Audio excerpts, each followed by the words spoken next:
Dami kong may miss. Of course, si Maris din. Maris Racal at Anthony Jennings todo-todong pasasalamat sa dumi o poop.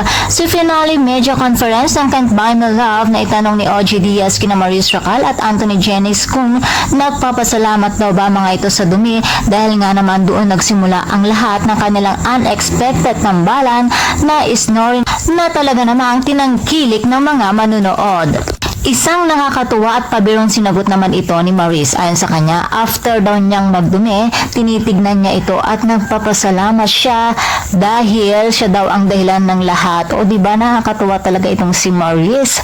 Sa seryosong sagot naman ni Maris, super thankful daw sila ni Anthony sa Star Creative sa Can't Buy Me Love at sa Netflix, lalong-lalo na sa mga nakaisip at nag-conceptualize na i-pair ang mga ito. Nagpapasalamat din si Maris dahil din doon ay nakilala niya si Anthony na aminado siyang masarap katrabaho at masarap ka-eksena ang aktor. Sa wakas ay nakahanap din ito ng kanyang katambalan na swak sa kanya. Samantala, nagpapasalamat din si Anthony Jennings sa kanilang direktor. Overwhelmed at hanggang ngayon ay hindi pa rin daw ito makapaniwala sa nabuong tambalan ni Maris, sa lahat ng sumuporta at sa lahat ng sumakay sa trip nilang dalawa.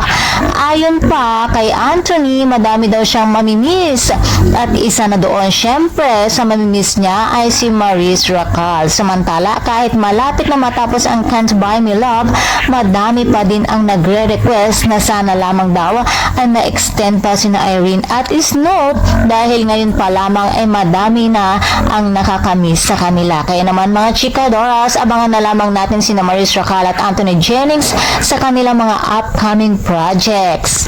For more showbiz update, please don't forget to like, share, and subscribe my channel. Thank you for watching.